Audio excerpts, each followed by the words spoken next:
Well, when I joined some of the heat pump groups on Facebook, I started to quickly realise that the skeptics and the naysayers of heat pumps don't ever produce any data in any meaningful way. Some of them will occasionally say it's costing me a fortune. They won't even specify how much it's costing them. They don't produce any details about their system. They don't really help themselves, and there's a lot of frustration in those heat pump groups of many experienced members who would like to help them, but there's no way of verifying anything they say, and it is just a very sorry group. Anyway, what I'm going to do for you is provide all of the data that I'm collecting. I'm figuring out exactly how that's going to look, but at the moment this is a spreadsheet that I showed you in one of my previous videos. Shows you how I came to the conclusion that a heat pump was going to be more cost effective, and with my previous boiler running at an efficiency of 60%, the break-even point was a COP or a SCOP of 2.4, and that would mean that anything above that, I'm saving money. So let's have a look now at the measure.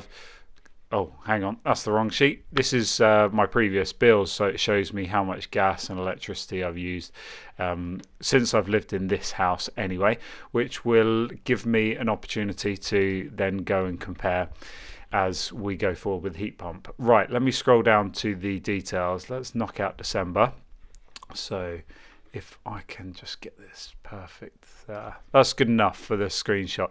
You can see that our first day of running the heat pump was the 15th of November.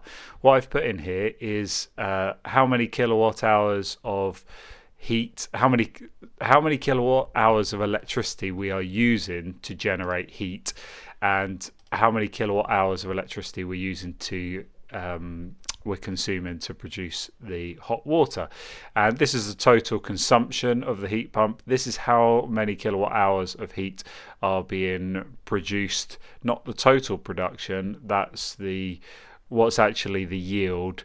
On top of that, you have the electrical input as well for like the compressor, but this is basically the kilowatt hours of heat that is being taken from the environment, and the same again for the domestic hot water, and then the total.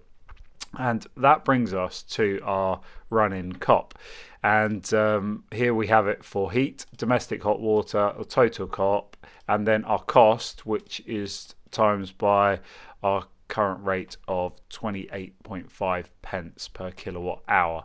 So and also over here the temperature. Obviously I've been learning a little bit about degree days and then the mean temp, and slight difference and variance in there, but I'm going to track both and just see what that tells me anyway as we go forward. So what have I found so far? Well, you can see our total for November, our COP for heating is 4.36. We had several days of waking up to negative figures. Our COP for domestic hot water is 3.09, and our total COP for heating and hot water is 3.73, and that's at a cost of £66.75 from the 15th of November to the 30th of November. Factoring in that a few days were a lot colder than the average day. So in degree days, 0.41, 3.1, you can see that those are well below the average temperatures for the end of November. If I then take that 3.73, and if we continue to average that over the year, 3.7 will give me a 3.7 will give me a saving of £356 over the year. Stand-in charges on removing our gas meter are an additional £100. So it looks like if we continue to perform this way, we're going to be saving ourselves £456 per year. Let me put a couple of caveats on this data.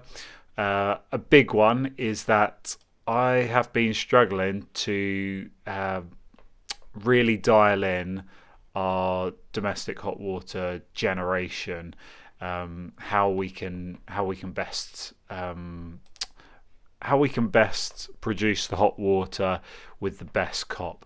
There were definitely settings that were wrong. I'll do another video about that I've corrected now from the original commissioning, and I am already seeing in December that our COP for the hot water generation is increasing by quite a bit, so hopefully we're going to get that 3.09 right up.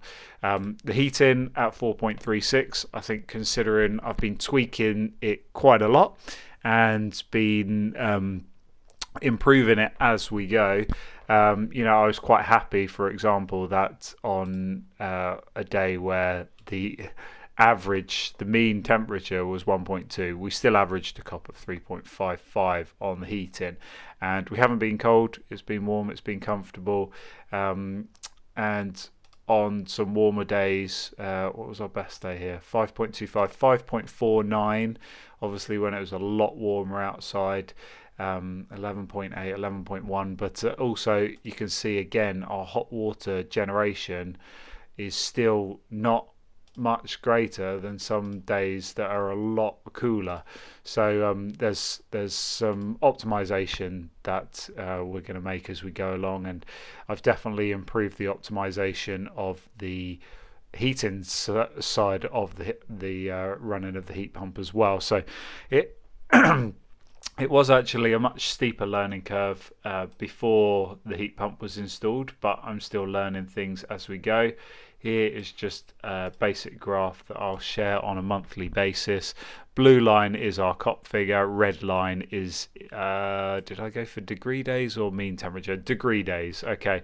So you can pick a point on there, and at 10 degrees, our average COP for that day was 4.25. That's both domestic hot water and heating. Right, so anyway, I hope this was helpful to you. Data is, or what do they say? They say knowledge is power, and data is certainly a part of that. I hope that this will dispel some of the myths surrounding heat pumps, that they're really expensive to run. Also, some other caveats that I didn't quite mention. My install was a real budget, cheap install. My install was not a Heat Geek Elite top level installation.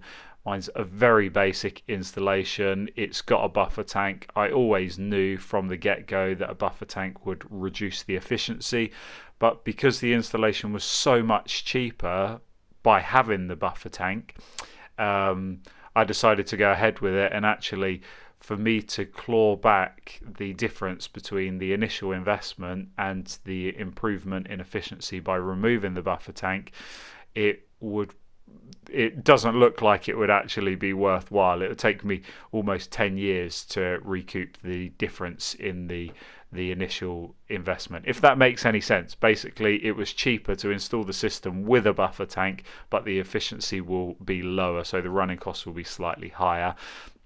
If I had gone with an installer who was happy to install without a buffer tank, then the installation costs were a lot higher, and so for me to potentially recuperate those initial costs, the system efficiency would have to be a lot higher, or I would have to be looking over a very long period of time. So there's always potential as well that the buffer can be, the pipework can be replumbed so that it can be plumbed onto the system as, instead of being a buffer tank, it can, the feed that comes out of the 3-port diverter valve could go straight on the radiator circuit, and then the buffer could be plumbed onto the return as a volumizer, which would still gain me the advantage of, when the heat pump needs to suck some hot water in for a defrost cycle, it would still suck it primarily from the 45-litre buffer tank rather than from the radiator circuit. But we've got lots of large radiators and we've got a lot of capacity anyway, so I'm not too worried about the defrost cycle. what was the other caveat? The last one is microbore pipework, and there's a rumor that spreads far and wide, and even you'll hear many so-called heating engineers tell you that a heat pump won't work on microbore. All of our downstairs radiators, apart from the two new ones that you saw that were installed, they are all running on microbore pipework.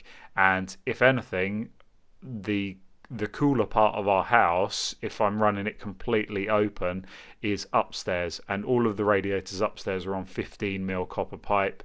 Downstairs we've got 10mm microbore pipework. So I hope that dispels some of the myths, and I'll keep posting updates as I gather more information and more data, and as I manage to tweak and optimize the system. Thanks for watching. I hope that helped you.